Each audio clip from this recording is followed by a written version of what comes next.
He was known by everyone in our school as being one of the finest teachers and the fairest. People liked him. He liked teaching and his students. But he was also known to be a bit of a perfectionist and a hard taskmaster. So anyone who went to his class, and we all had to, it was part of the core curriculum, went with a bit of trepidation. I was no exception. Moreover, he was the one who taught public speaking, taught us how to read and to speak. It was part of what is now considered a classic curriculum, but in those days it was just part of what you had to do. And so when I got up, not being accustomed to doing such things in public and being painfully shy as you know me to be, I gave my little bit of I guess it was an audition, or read whatever I was supposed to read. I don't remember what it was. But I do remember what he said afterwards, because it affected my life greatly. Very much clear in my mind, even to this day. He looked at me and he said, "I like what you're doing, I like the sound of your voice, but you sound like a hillbilly. And so very frankly, I'm going to flunk you. I will flunk you this year. However, I will help you. If you would like, you can come after school, and every day for a couple of hours, I will teach you to get rid of that awful accent." So I did. I, along with a couple of other people from various parts, I have my Southern Maryland, Eastern Shore roots, a couple of transplants from other parts of the South, went in and he taught us how to speak proper. It was an interesting thing. I did, in fact, lose some of what I used to say. No longer was Washington, Washington. We didn't have a chimbley where the smoke came out, but a chimney. I didn't say police, but police. And I refused to give up ambulance for ambulance. I changed for sure. I got an A in his class. I got a D in self-respect, very frankly.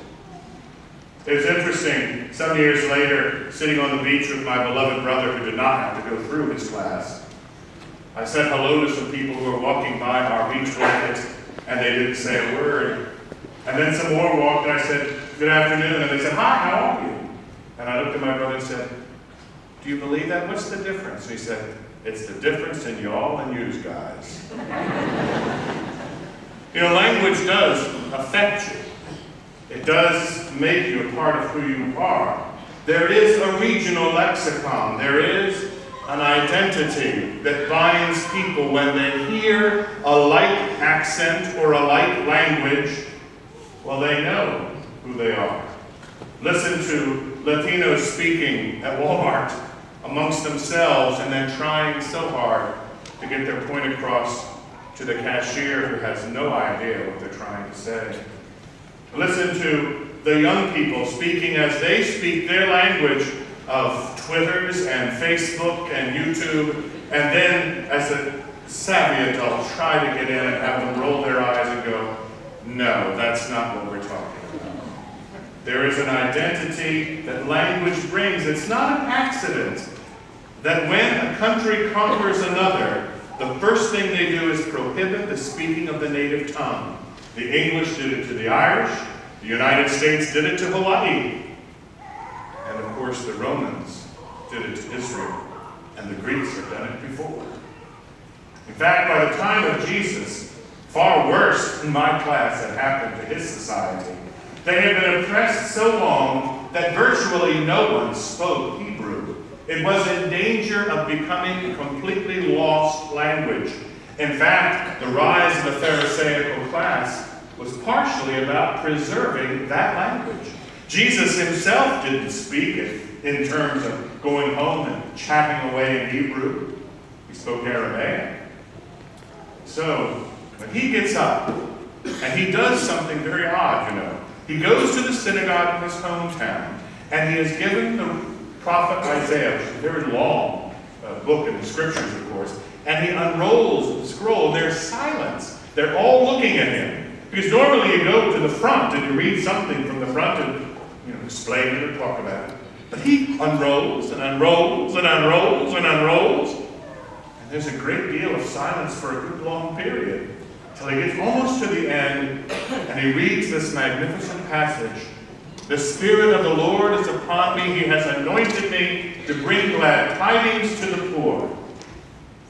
And he announces the messianic promise that the kingdom of God one day will come, and Israel will be a people again, a nation once more united in the rich, loving covenant of their God.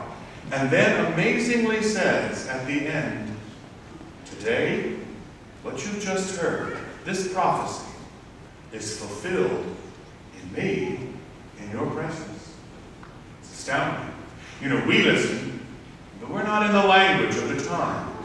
They had a language, and Jesus had just spoken it. What he was basically saying is, the lexicon that identifies you as God's people, the way of looking at the world, the hope that has bound you for so long, the promise that those oppressed will be released, that captives will be made free, that those who are blind will see, that the lame will leap for joy. That lexicon by which you order your life, by which you make your decisions, by which you endure hardship, by which you endure oppression and captivity, that language is now back given to you, fulfilled in me. I, the word of the Father, as John calls him, the Logos, give that language anew. It is now time for the people to speak the language of subjects of the kingdom of God. No longer subjects of Rome or Greece or anyone else from Babylon to Persia. Now you are again called forth to be the people.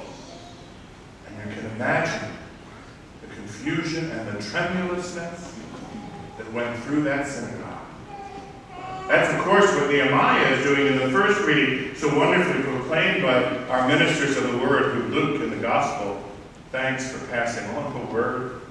Nehemiah is basically saying this people who had been returned from exile, now we found the law. It's not lost anymore. You're a people. Speak the language. We're not talking here, of course, about the laws and the minutiae of the laws, although later that became quite an issue.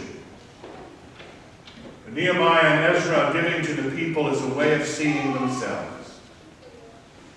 Sisters and brothers, last week Jesus began his ministry by entering into the shame of a young couple who didn't have enough to provide for their guests at a wedding feast.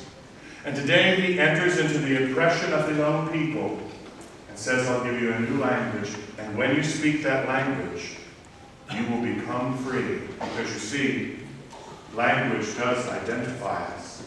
It makes us who we are, and we know it. So, we must be very aware. We no longer live in a world that wants us to speak the language of the resurrection. We don't. If you think I'm not telling the truth, turn on the television and see if any of the language of chastity, of living in your sexuality as though it were a gift to be given eternally to another, is anywhere on any show. If you think I'm not saying true, is the language by which we say, because God became incarnate, every single human being is essentially important from the very moment of their conception, spoken generally. If you think it is, then has anyone seen anything in the paper about the March for Washington this week? Have you seen it on television? Have you heard it mentioned on the radio for more than a minute? No. If you think our language is still being promoted, ask any of our young people in any of our schools what would happen if they defended the Catholic Church publicly in their history class. Ask them what would happen if they talked about their faith around the lunch table or in the locker room. Ask what would happen in your office if you stopped the racist joke and said out loud, I'm sorry, I think everybody's got value. I don't care what they look like. You see what I'm saying? Jesus today is speaking a living word. Yes, he announced this fulfillment of prophecy to the people in his town, in his synagogue.